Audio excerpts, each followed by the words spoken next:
드렸습니다. 아멘. 인도 분들이 영화를 굉장히 좋아한대요. 그리고 제가 언젠가 인도 영화를 한번 본 적이 있는데 러닝 타임이 너무 길어요. 3시간이 넘어. 영화가 우리나라 같은 경우는 한 시간만, 요즘은 좀 길어져갖고 2시간 정도 하는데 인도는 예전부터 3시간이 넘더라고. 영화 중간중간에 춤추고 노래하는 게 많아갖고 이게 3시간이 넘어요. 그러다가 꿋꿋하게 한 본 영화가 한 기억이 나는데 꽤 오래됐어요. 2017년도에 개봉했던 영화였는데 뭐 물론 극장에서 보진 않았습니다만은 이 영화의 제목은 마운틴맨이라는 영화예요. 마운틴맨, 마치 등산 영화 같잖아요. 혹시나 그런 주제로 하는 영화인가 봤더니 그런 영화가 아니고 실화를 바탕으로 해서 만든 영화인데 주인공은 다슈라트 만지라는 분이에요. 이게 주인공의 실제 이름이에요. 다슈라트 만지라는 분인데 이분이 살던 곳은 인도 북동부의 바하라는 주에 겔라우르라고 하는 조그마한 마을에 사시는 분이에요. 근데 이분이 결혼을 했습니다. 사랑하는 아내와 함께 아주 재미있게 아주 행복하게 살다가 남편이 일하는 곳에 아내가 도시락을 싸가지고 가요. 그러다가 돌부리에 넘어집니다. 이 아내가 넘어지는데 거기가 낭떠러지야. 여기 이 아내가 낭떠러지에 떨어져요. 사경을 헤매게 됐어요. 그런데 이 남편이 그 사실을 알고 병원으로 데려가는데 병원까지는 거리가 얼마 안 돼요. 몇 킬로만 가면 돼요. 그런데 문제는 뭐냐면 이 마을과 그 병원 사이에 산이 하나 있는 거예요. 근데 산에 길이 없어. 요 산을 피해서 가야 되는데 이게 80km가 넘어. 조금만 가면 되는데 이 산만 없으면 금방 가는데 돌아서 가려니까 80km가 넘어요. 그러다가 나중에 이 길을 돌아가다가 아내가 숨져요. 실질적으로 돌아가셨어요. 그래서 이 남편이 울분이 터져 나오는 거예요. 이 산만 없으면 살 수 있는데 죽었잖아요. 그래서 이 남자가 뭘 하냐면 정하고 망치 들고 산을 부수기 시작해요. 몇 년 동안 부순지 아세요? 22년 동안 매일같이 아침부터 일어나고 밤까지 맨날 산을 부수는 거야. 그래서 길을 만드는 거예요. 22년 동안 길을 만들어서 사람들이, 동네 사람들이 비웃어요. 너 뭐하냐? 그 망치 하나 갖고 뭐하냐? 맨날 비웃어요. 마치 노아가 방주를 열 때 사람들이 비웃은 것처럼 그 비웃음을 다 들으면서 이분이 끝까지 목적이 있고 목표가 있으니까 길을 내버려요. 22년 만에 길을 내버려. 대단한 거예요. 그래서 사람들이 정부에서 이 사실을 알고서 포상을 하려고 했어요. 근데 이분이 포상을, 내가 포상 받으려고 한 게 아니다 라고 말하면서, 만약에 포상을 줄 거면 이 도로에 포장이나 좀 해다오. 그리고 나라에서 포장을 해줘요. 그래서 그 길 이름을 줬는데 다시라툼 만지로라고 하는 이름을 이분의 이름을 따서 길 이름을 만들어줬어요. 그래서 그 마을 사람들은 이 길 때문에 어느 곳이라도 갈 수 있는 길이 열린 거예요. 병원도 쉽게 갈 수 있고 다른 곳으로 쉽게 갈 수 있는, 이분의 한 분의 헌신과 희생 때문에 새로운 길이 열린 거예요. 인류 역사를 보게 되면요, 어떤 분이 그러더라고요. 몇 명의 천재가 인류를 바꿔놨다고 하더라고요. 범인들은, 우리 같은 사람들은 인류를 바꿀 힘이 없어요.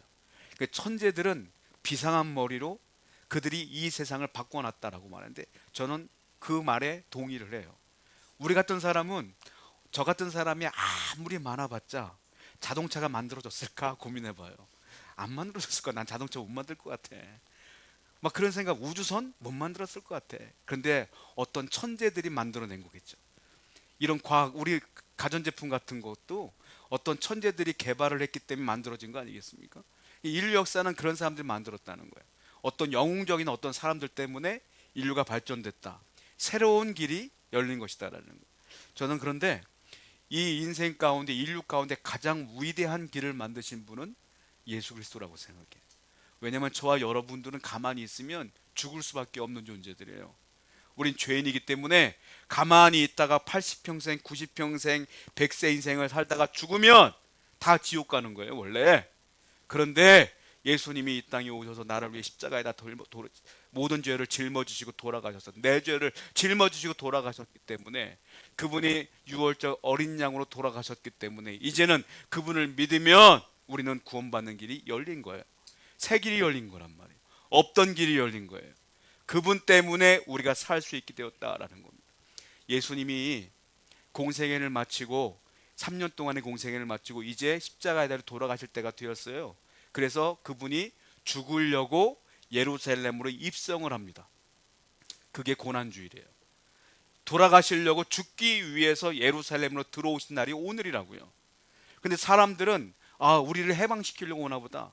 로마의 앞에서 우리를 해방시키려고 드디어 저 예수 그리스도가 움직였구나.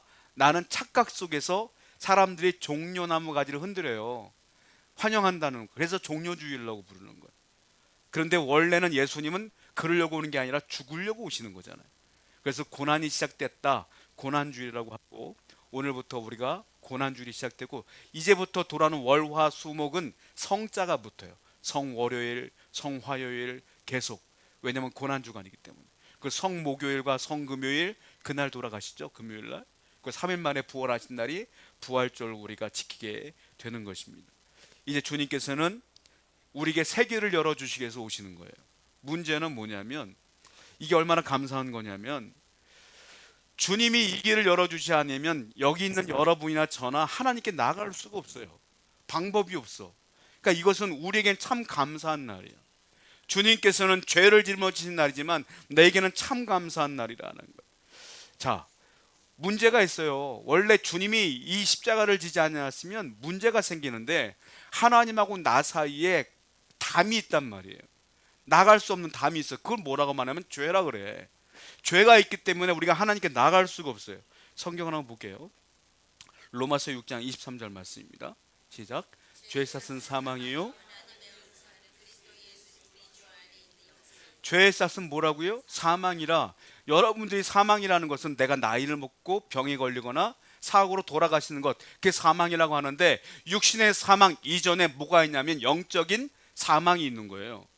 그러니까 아담과 하와가 선악과를 먹어서, 어떤 분은 그래, 아니 과일 하나 먹었다고 무슨 죄를 지었다고 원죄라는 게 생기고, 왜 그러냐고, 과일 먹었다 그런 게 아니에요. 뭐냐면 하나님이 다 줬어. 다 주고 선악과 하나하고 생명나무 딱 중앙에 있는 거, 이건 손대지 마, 내 거야. 그랬는데 인간이 욕심이 생겨서 그 하나님 것까지 다 먹은 거예요. 세상의 모든 것들 다 줬거든. 딱 두 그루. 생명나무 선악과 먹지 마. 근데 그걸 먹은 거야. 왜? 내가 하나님처럼 되려고 하는 욕심이 생겨서 먹은 거예요. 이거 죄라 그래요. 인간의 죄의 근본은 하나님처럼 되려고 하는 거예요. 내가 주인이 되려고 하는 거야. 그래서 죄가 된 거고, 그 죄를 지었던 모든 사람들은 이 안에 다 죄성이 있기 때문에 다 뭐가 돼요? 죄의 삭은 사망이 되는 거란 말이에요. 그런데 이 죄의 삭은 사망이 되는데, 이 모든 원리를 깨부순 게 누구냐면 예수님이라는 거예요. 예수를 믿으면 사망에서 영생으로 옮겨지게 되는 거예요. 성경 볼게요. 에베소서 4장 18절 말씀입니다. 시작. 그들의 총명이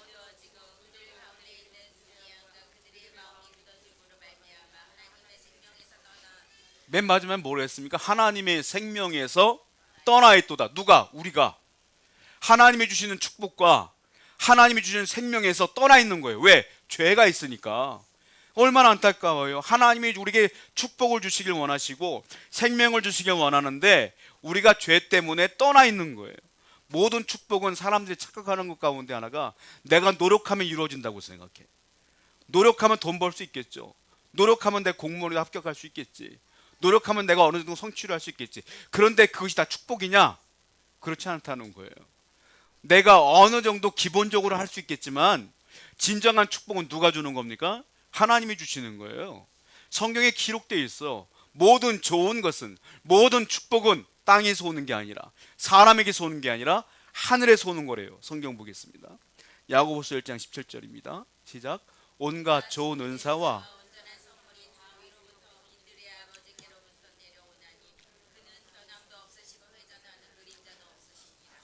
모든 좋은 은사와 모든 것들은 어디서 온다고요? 하늘에서 오는 거예요. 하나님이 주시는 거예요. 이건 축복입니다. 은사는 선물이요, 축복이라는 거예요. 모든 축복과 모든 생명은 하나님이 주시는 건데 문제가 있어요. 우리는 죄가 있는 거야. 그러니까 이 축복을 받을 수가 없는 거예요. 이게 인간의 근본 문제예요. 이 근본 문제를 해결하려고 오신 분이 예수님이다라는 겁니다. 우리는 이 근본 문제 가운데 살아갈 수밖에 없는데, 주님의 오심으로 없던 길을 만들어 주신 거예요. 이제 새로운 길로 만들어 주신 거예요. 하나님께 나아가는 길로 인도해 주시는 거예요. 예수님이 왜 십자가에 못 박혔을까요? 십자가는 사실은 극형입니다. 이거는 보통 죄인이 죽는 게 아니라 정말로 인간이 받아 치를 떨 만한 죄를 지은 사람들이 달려 죽는 거예요. 그런데 예수님이 사람을 죽였어요? 아니면 우리가 알고 있는 수많은 죄를 졌어요? 아무것도 아닌데 왜 십자가에서 돌아가셨을까요? 이거는 유대인들과 종교 지도자들의 시기 질투 때문에 그래요. 억지로 죄를 뒤집어 씌운 거야. 이거는 신성모독이라고 해서. 또 하나는 그 당시 로마의 총독으로서 빌라도가 유대로 파송됐잖아요. 주둔해 있던 그 빌라도가 우유부단했기 때문에 그래요. 이러지도 못하고 저러지도 못했기 때문에. 결국은 누구 때문에 십자가 들어가냐면 바로 유대 종교 지도자들과 빌라도 때문에 그런 것인데, 문제는 뭡니까? 그들 때문에 그런 것처럼 보이지만 그들의 그 악한 마음도 하나님이 사용하셔서 하나님의 섭리로 바꾸신 거예요. 십자가에 돌아가시는 것이 원래 하나님의 뜻인 거예요. 여러분이 아무리 애쓰고 힘써도 하나님이 그 가운데 역사하지 않으면 안 되는 거예요. 하나님의 섭리가 있어야 돼요. 그래서 하나님의 섭리로 인도해 주신 거란 말입니다. 자, 예수님은 성전 밖에서 돌아가셨어요. 근데 인간이 하나님을 만날 수 있는 유일한 방법이 있는데, 예루살렘이라는 곳에 성전이 있단 말이에요. 성전에서 하나님을 만날 수 있어요. 성전은 백성들이 아무나 들어갈 수가 없어요. 성전에 들어가면 방이 두 개가 있어. 하나는 지성소고요, 하나는 성소예요. 그런데 이거는 휘장으로 가려져 있어요. 지성소는 아무나 못 들어가. 제사장 중에서 대제사장만 들어가. 근데 1년에 몇 번 들어가냐면 한 번 들어가. 이스라엘의 절기 가운데 대속죄일이 있어요. 이날은 이스라엘 사람들이 다 용서받는 날이야. 1년에 한 번씩 용서받아야 돼. 그래서 대속죄일에 대제사장이 양을 잡아다가 피를 갖고, 속죄의 피를 갖고 지성소에 들어가요. 만약에 이 피가 없이 들어가면 대제사장은 즉사합니다. 거기 죽어요. 왜냐하면 지성소는 하나님이 임재하는 곳이요. 거기는 법궤가 있고 언약궤가 있고 그 위에 시윤자가 있는데 하나님이 거기 임재하는 곳이란 말이에요. 하나님만 임재하는 곳이야. 그러니까 죄인이었던 사람이 들어가면 죽어. 그 대제사장은 들어갈 수가 없어요. 속죄의 피가 있어야만 들어가. 1년에 한 번만 들어가고 아무나 들어가지 못하고, 나머지 제사장들은 바깥에 있는 성소에서 매일같이 일만 보는 거야. 그냥 지성소에는 아무나 들어갈 수가 없단 말이에요. 제가 그림 하나 보여드릴게요. 이게 성막이 이렇게 생겼어요. 자, 보면 방이 두 개가 있는데 하나가 뭐 커튼 같은 게 있죠? 자주색으로 된 거. 그게 휘장이라는 거예요. 그 조그만 방이 지성소입니다. 거기 연기 같은 거 피어오르죠? 그게 언약궤예요. 그 뚜껑이 시운자라고 하는 거야. 그 뚜껑에다가 대제사장이 피를 뿌려요. 그래서 우리 죄를 용서받는 거란 말이에요. 하나님이 거기 임재하시는 거예요. 늘 연기로 뿌해. 그러니까 자기가 대제사장에 들어갈 때 어떻게 하냐면 창에다가 피와 연기를 막 흡수해서 가는 거예요. 자기 죄 때문에 그렇게 흩트리면서 가는 거예요. 그래서 1년에 한 번만 간단 말입니다. 자, 중요한 게 있는데 거기 휘장이 있어요. 휘장이 왜 쳐졌을까요? 이 앞에 성소에는 촛대도 있고 그리고 여러 가지 일을 해야 된단 말이에요. 제사장들이 만약에 저 휘장이 없으면 지성소를 보는 거예요. 그러면 하나님이 계신 곳을 보기 때문에 제사장들은 즉사합니다. 죽어요. 그래서 그걸 방지하기 위해서 휘장을 쳐놓은 거예요. 자, 성경을 보겠습니다. 히브리서 9장 12절 말씀 읽어봐요. 시작.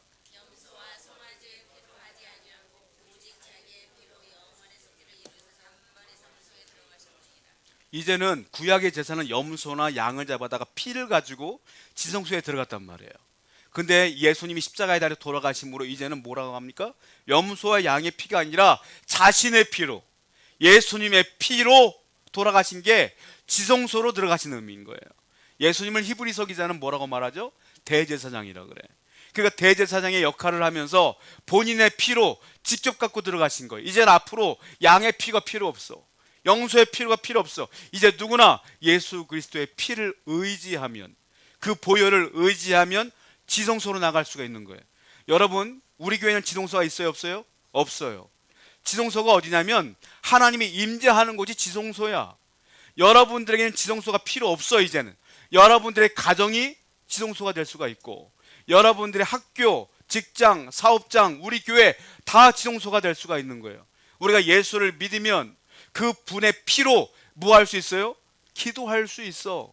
그러면 하나님이 우리의 기도에 응답하시는 거야. 내가 있는 곳, 내가 기도하는 현장, 거기가 지성소가 됐어요. 이제는 누구 때문에? 주님 때문에. 얼마나 편해졌습니까? 우리는 어느 때나 주님께 나갈 수가 있게 된 거예요. 문제가 있는데, 예수님이 돌아가시는 순간에, 십자가에 달려 돌아가시는 순간에 저 휘장이 찢어졌어요. 어디서부터 찢어졌냐? 위에서부터 아래로 쫙 찢어진 거야. 이 사건이 벌어진 거예요. 마가복음 15장 37절부터 38절 읽어봐요. 시작.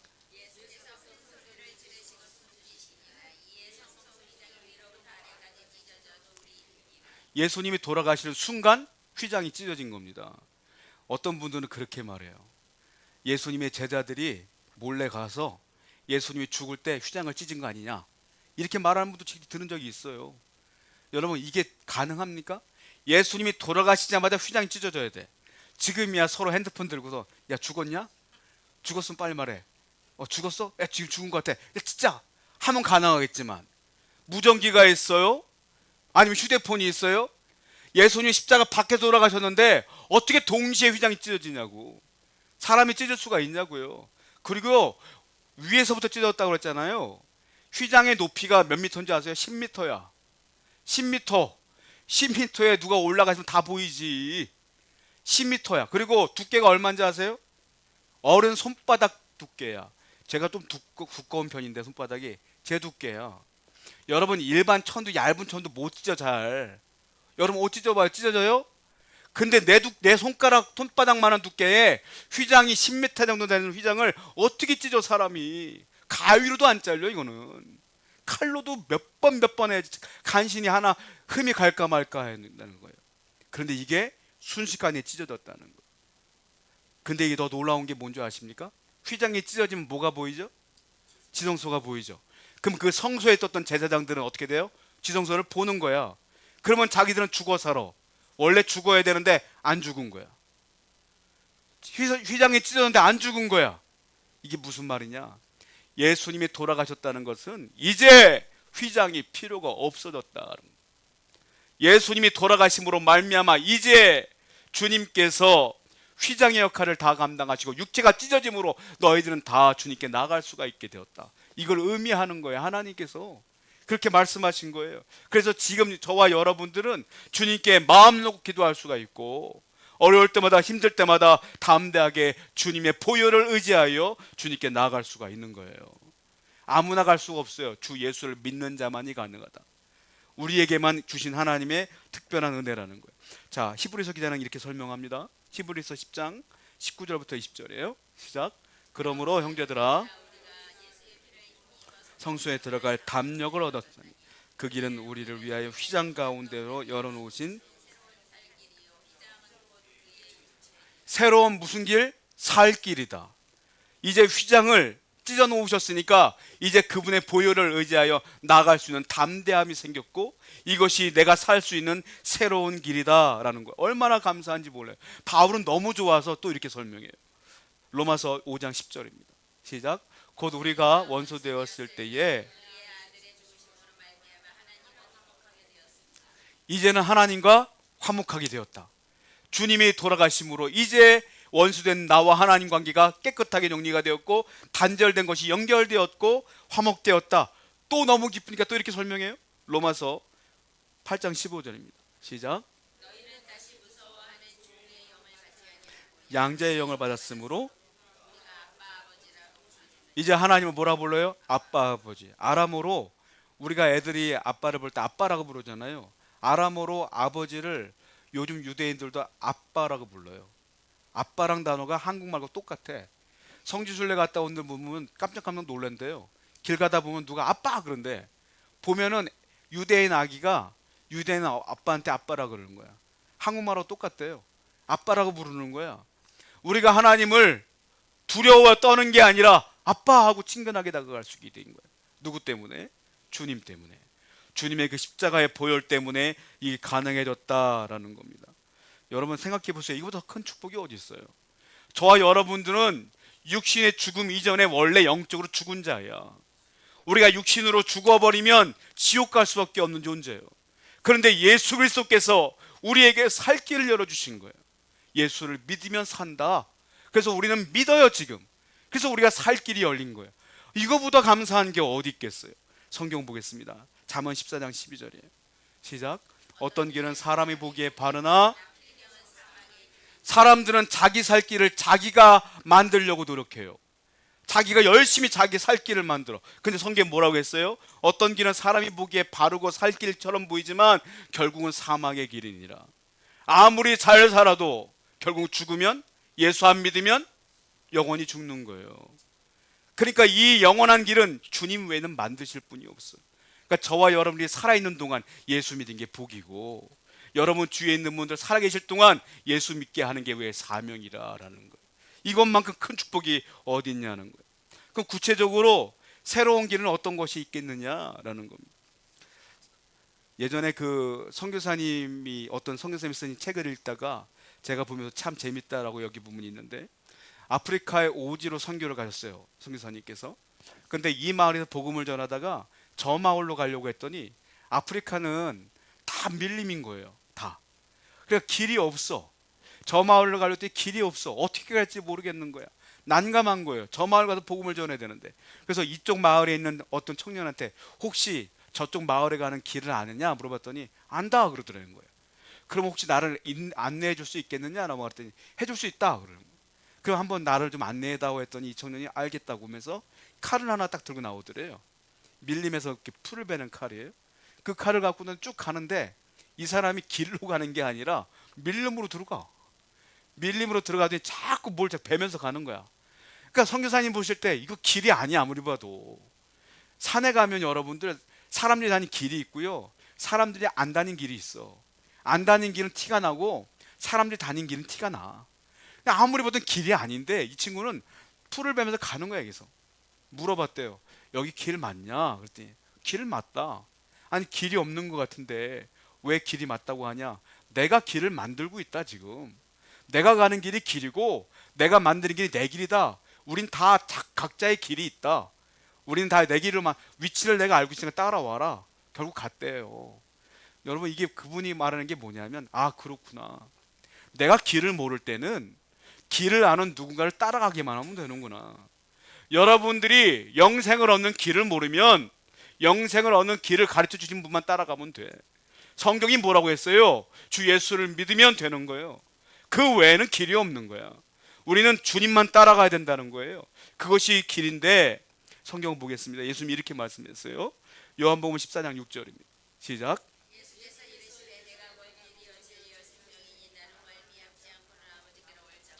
여기 보면 내가 곧 길이요 이 말이 있어요. 내가 곧 길이다.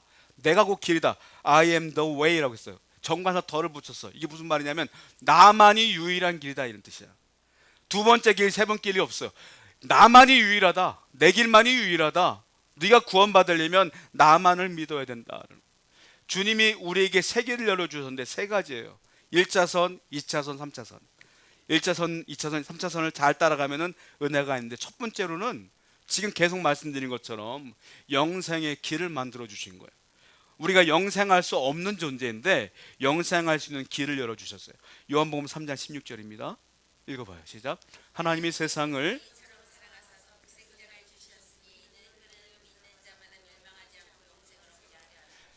하나님 예수 그리스도 독생자를 주셨어요. 하나님께서 그를 믿는 자마다 멸망하지 않고 영생을 얻는 거예요. 그를 믿는 자마다 누구나 상관없어. 인종과 상관없어. 누구나 그를 믿으면 영생을 얻는다. 비행기를 보면 잘 날아가는데 길이 없잖아요. 근데 비행기도 길이 있어요. 그걸 항로라고 하죠. 길 벗어나면 사고 나요. 비행기도. 이 위가 비행기가 얼마나 많이 다니는데 우리는 모르지만 항로라는 게 있어요. 그 길대로 잘 가야지 목적지대로 가는 거예요. 안 보이지만 길이 있어. 영생의 길도 안 보여. 눈으로 안 보이는 길이지만 길이 있는 거예요. 그게 뭐예요? 주 예수를 믿는 것이 우리가 영생으로 가는 항로와 같은 거예요. 그 길을 따라가야지만 구원을 받을 수가 있다라는 겁니다. 그래서 이 구원의 확신을 가진 사람들은 이 땅을 살아가는데 염려가 없고 두려움이 없어요. D.L. 무디라고 하는 유명하신 부흥사 아시죠? 이분이 평소에 설교하면서 이렇게 말했다고 해요. 언젠가 신문에서 나 무디의 부흥 기사를 보면 거짓말입니다. 믿지 마세요. 그날 나는 그 어느 때보다 생생하게 살아있을 겁니다. 무슨 말이에요? 난 죽어도 산다 이 말이에요. 내가 죽는다고 해서 육신이 죽는 것 뿐이지 나는 영생 얻고 하늘나라에서 살아있을 것이다. 결국 디엘 무드가 세상을 떠나게 됩니다. 임종할 때 유언처럼 이렇게 외치고 천국에 들어가요. 이분이 이렇게 말해요. 나는 땅이 물러나고 하늘이 열린 것을 보노라. 하나님이 나를 부르고 계신다. 무슨 말이냐면 돌아가시는데 하나님이 보인 거예요. 그리고 하나님을 보고 기쁘게 올라가셨어. 끝까지 확신해 갖고 사시다가 그렇게 가셨어요. 믿는 여러분들에게는 항로가 있어요. 하늘로 가는 항로가 있어. 여러분들이 예수 그리스도를 배반하지 않고 끝까지 믿으면 돌아가시는 날에도 디엘 무디처럼 하늘을 바라보고 갈 수가 있는 거예요. 그 은혜가 우리 가운데 있음을 분명히 믿으시기 바랍니다. 두 번째 길을 열어주셨어요, 주님께서. 자, 영생의 길을 믿느냐? 그러면 내가 지금도 너와 함께함을 믿어야 된다. 내가 지금도 너에게 은혜를 주고 있음을 믿어야 된다. 은혜의 길. 2차선은 은혜의 길이야. 여러분들이 살아가는데 항상 하나님의 은혜가 있음을 아셔야 돼요. 기도할 때 조심하셔요. 하나님 왜 내게 은혜를 안 줘요? 하나님 왜 나를 떠났어요? 하나님 왜 내 기도 안 들어줘요? 이런 기도 제발 좀 하지 마세요. 하나님은 여러분과 늘 함께 하십니다. 지금은 그 결과가 안 보일지 몰라도 시간이 지나면 다 은혜야. 안 그래요? 살아보셨잖아요. 지나고 나면 다 뭐예요? 다 은혜야. 그때 하나님이 이렇게 했기 때문에 이렇게 됐구나라고 깨닫게 되지 않습니까? 그러므로 내가 현실에 어려움이 있어도 다 하나님의 은혜라고 생각하셔야 돼요. 은혜는 두 가지 종류가 있어요. 일반 은혜와 특별 은혜가 있어. 일반 은혜는 생존에 관한 은혜로서 예수를 믿든지 안 믿든지 다 주는 은혜야. 그 뭡니까? 공기, 산소, 물, 자연 이런 것들 다 하나님이 주신 거예요. 이거는 예수 안 믿어도 다 누릴 수가 있어. 왜? 하나님의 모든 인간들이 구원받기 원하기 때문에, 하나님이 창조한 백성들이기 때문에 생존해 가는 건 다 주셨어. 여러분 산소가 없으면 어떻게 살아요? 그러니까 믿는 자나 안 믿는 자는 다 숨을 쉬고 사는 거예요. 그런데 믿는 자에겐 뭘 줬냐? 특별 은혜를 줬어. 그거 뭡니까? 이걸 은혜라 그래. 우리는 어려울 때마다 힘들 때마다 안 믿는 분들은 절망하고 좌절하지만 우린 뭐예요? 기도해요. 기도하면 하나님 뭐라고 말해요? 위로해줘요. 그리고 힘을 줘요. 능력을 줘요. 이 은혜를 얻고 사는 거야. 이걸 특별 은혜라고 그래. 여러분과 저는 이 특별 은혜를 받고 사는 거예요. 그래서 안 믿는 분들은 숨을 쉬어도 감사할지 몰라. 안 믿는 분은 물을 마셔도 감사할지 몰라. 그런데 믿는 분들은 이 은혜를 늘 기뻐하기 때문에 감사할 줄 알아. 성도와 성도가 아님의 차이는 뭐냐? 감사를 하느냐 안 하느냐의 차이인데, 저와 여러분들은 그래서 늘 감사하셔야 돼요. 주신 것이 얼마나 감사합니까? 성경을 볼게요. 히브리서 4장 16절 말씀 시작. 그러므로 우리는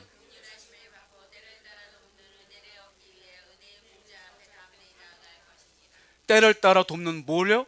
은혜를 받기 위하여 뭐하라? 기도하라. 하나님은 때에 맞춰 기도에 응답해 주셔요. 그러니까 항상 어려울 때마다 기도할 때에 하나님의 은혜를 주신다. 시편 말씀도 볼게요. 84편 5절입니다. 읽어봐요. 시작. 그 마음에 시온의 대로 새길이 있는 자는 복이 있다. 왜? 주께 힘을 얻는다. 주께 힘을 어떻게 얻어요? 기도함으로. 하나님께 기도함으로 힘을 얻는 거야. 그 사람 뭐가 있다? 새길이 열리고 대로가 열리니 기뻐하고 감사할 줄 알아야 된다 이 말이에요. 그게 복이다 라는 겁니다. 일본의 크리스천 문필가였던 미우라 아야코라는 분이 계셔요. 이분의 소설은 너무 유명해. 빙점이라고 하는 소설을 쓰신 분인데, 빙점을 제가 읽어봤어요, 학창 시절 때. 근데 소설 내용에 하나님 얘기가 아니에요. 그런데 그 소설의 내용은 하나님에 대한 얘기예요. 그러니까 하나님이 주인공이 아닌데 하나님에 대한 내용이야. 의사가 나오거든요. 근데 그 내용은 뭐냐면 인간의 연약성, 인간의 죄를 인간이 어떻게 할 수가 없어. 연약한 인간의 제한성, 한계성을 얘기해. 그리고 인간의 원죄가 무엇인지를 그분이 소설을 통하여 얘기해 준 거예요. 그 소설은 우리가 기독교 마인드를 보잖아요. 너무 은혜로워. 그게 그 인간의 죄 짓는 모습들, 그 죄를 용서받지 못한 모습들, 이런 것들이 다 은혜로워요. 이분이 이 소설을 쓰는데 이분이 15년 동안 병자였어요. 폐결핵 환자였어. 15년 만에 이분이 나아요. 나았는데 15년 동안 앓던 분이었기 때문에 몸이 약할 수밖에 없죠. 그래서 어떤 일을 할 수가 없어요. 그래서 조그만 가게 하나, 자파 좀 하나 냅니다. 그 가게를 하는 거예요. 그런데 비슷한 가게가 옆에도 있어.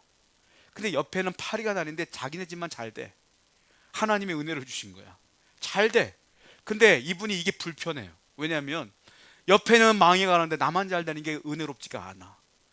자, 이게 참, 여러분 이런 마음 품을 수 있겠어요? 어떻게 하는지 아세요? 손님이 오잖아요. 우리 말고요, 옆에 가게가 더 좋은 거 팔아요.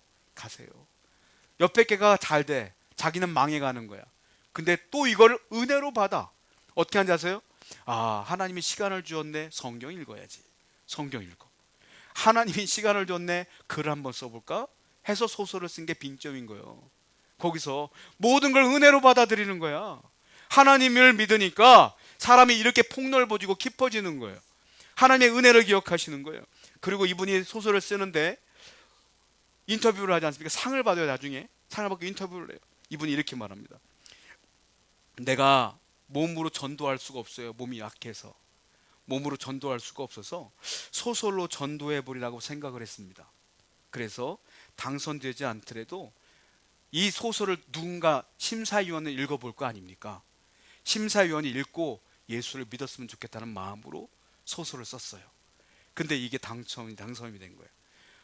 얼마나 은혜로운 마인드예요. 내 소설을 아무나 안 읽어도 심사위원한테 읽고 변화됐으면 좋겠다. 예수 믿었으면 좋겠다.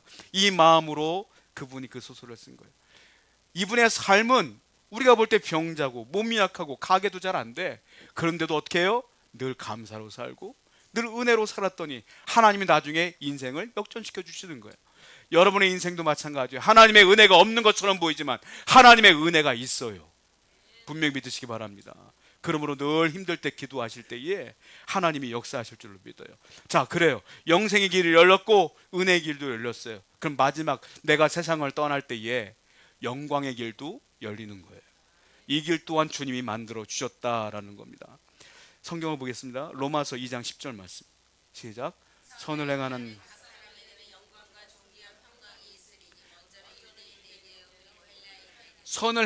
각 사람에게, 각 사람이 개인에게 선을 행한다는 건 예수 그리스도를 믿고 복음대로 산다는 거예요. 그렇게 믿음대로 산 사람에게는 영광과 존귀와 평강이 있다. 하나님이 영광스러운 인생으로 살게 하실 것이고 마지막까지 그렇게 인도하실 것이다 라는 겁니다. 천국에 가면 영광스러운 퍼레이드가 있다는 소리예요. 성경 볼게요. 계시록 21장 26절입니다. 시작. 사람들이 영광과 존귀를 갖고 그리로 들어간대. 영광의 길이 열린다는 거예요. 여러분들이 신앙생활 잘하고 믿음생활 잘하고 세상을 떠나는 날 천국에서는 영광의 길이 확 열리면서 여러분들이 주님을 찬양하는 날이 온다라는 거예요. 스데반 사도행전 7장을 보면 스데반이 순교 사건이 나옵니다. 스데반이 돌에 맞아 죽죠. 젊은 나이에 돌아가시죠. 그런데 웃으면서 돌아가셨어. 왜? 하늘이 열렸거든. 그 예수님이 쳐다보고 계셨거든. 그걸 보니까 영광의 길이 확정된 걸 보고서 감사함으로 순교한 장면을 보게 돼요. 10여 년 전의 신문기사인데요. 10여 년이 넘었죠. 2010년도 정도 됐을 것 같아요. 서울대학교 건축학과 학생이었던 이용준이라는 분이 돌아가셨어요. 대학생 때 돌아가신 거예요. 그러니까 여름 때마다 교회 단기 선교를 가서 이분이 청년으로서 선교 사역을 열심을 다해서 했는데 이분이 건축학과 학생으로 설계사를 꿈꿨고 설계를 해요. 그래서 이분이 갈 때마다 뭘 하냐면 킬리만자로 마을에 학교를 만드는데 학교 설계를 해요. 학교 설계를 하러 갔다가 사고를 당해 돌아가시게 됩니다. 이 젊은 나이에 죽게 된 것이죠. 근데 이분이 그날만 그렇게 된 게 아니라 2010년 7월에 돌아가셨는데 그날만 그렇게 선교한 게 아니라 매년 거길 가요. 매년 거길 가서 우물도 파고 태양광 발전판도 설치하고 유치원생도 교육하고 초등학생 식당을 만드는데 설계도 이분이 다 해주고 이렇게 다 봉사하고 헌신한 거예요. 그래서 사고로 돌아가신 거예요.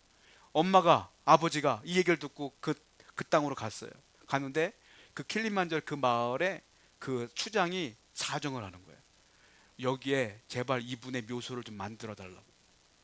그냥 가져가지 말고 이분의 시체를 가져가지 말고 여기다가 묘소를 마련해달라고. 우리에게 너무 고마운 분이라고 우는 거야.